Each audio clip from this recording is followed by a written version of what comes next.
Hello friends, we are welcome back in our video. We were studying the political science chapter 1 of what is democracy and why is democracy.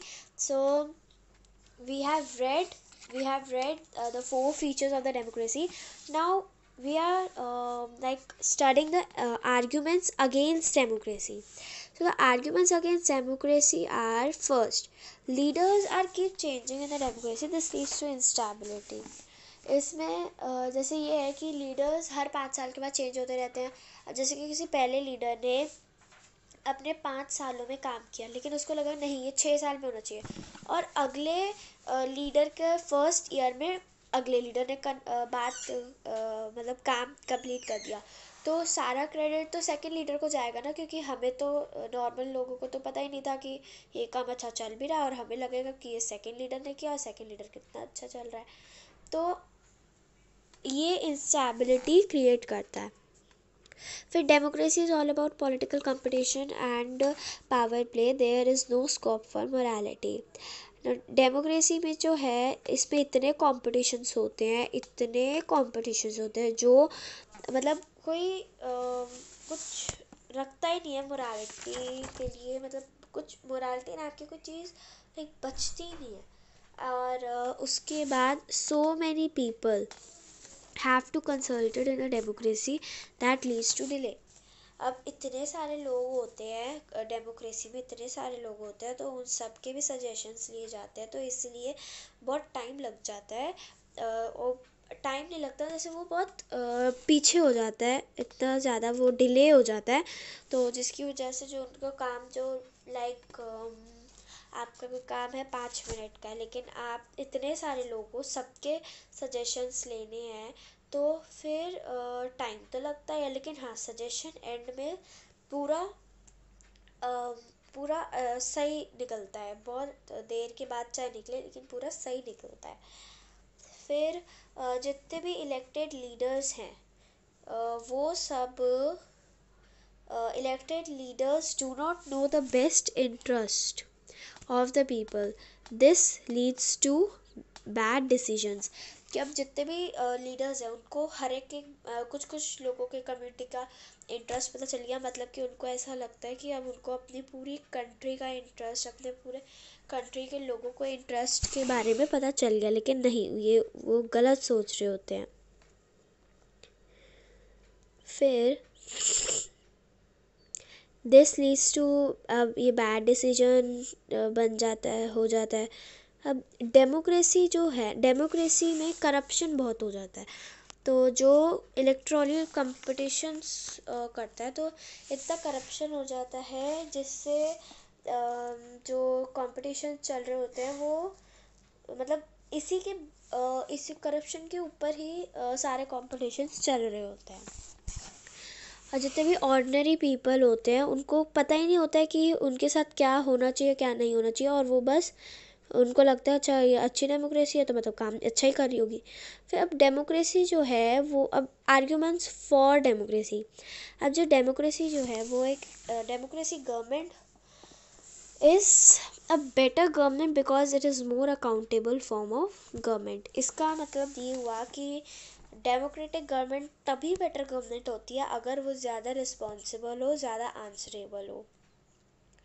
और अब दूसरा reason हमारा ये आता है, दूसरा reason ये आता है कि democracy provides a method to deal with differences and conflicts.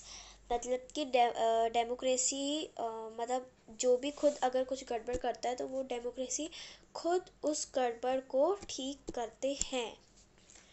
और अगर कुछ भी डिफरेंसेस होते हैं, कुछ कॉन्फ्लिक्ट्स होते हैं, तो डेमोक्रेसी ही खुद कंप्लीट करते हैं. हम लोग में से कोई भी वहाँ पे जाकर कुछ ठीक भी नहीं करता है. फिर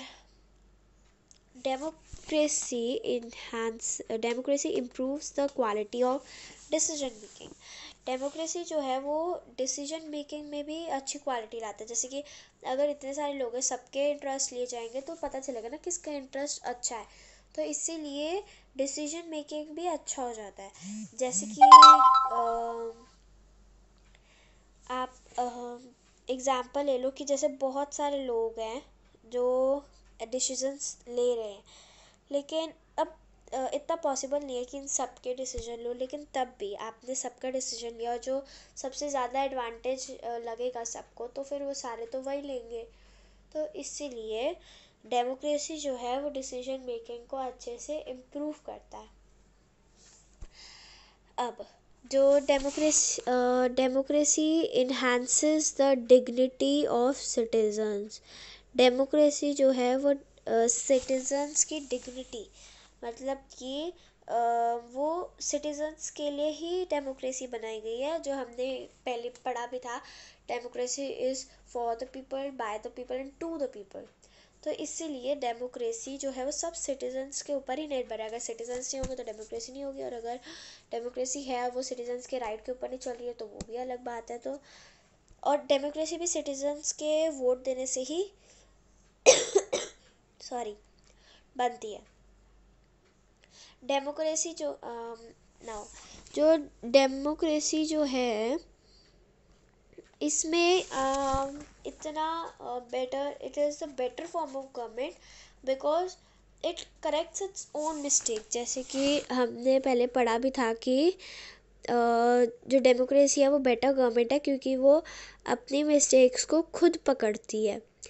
तो अब ये है कि अब ये बहुत से लोगों का यही एक वो है कि मैं इसलिए वोट कर रहा हूँ क्योंकि ये मेरा राइट है, मेरा रिस्पॉन्सिबल है और यही मेरा फ्यूचर है।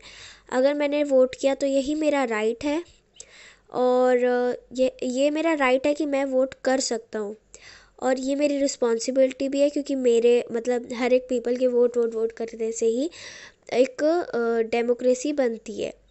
और यही मेरा फ्यूचर है, ये मेरे चिल्ड्रंस का फ्यूचर है, क्योंकि अगर मैंने अच्छी गवर्नमेंट को किया तो मेरा एक वोट भी उस गवर्नमेंट को रूल करने के लिए बना सकता है। तो अब इसमें ये है कि 2 टाइप्स ऑफ डेमोक्रेसी होती है। This is your direct democracy and indirect democracy.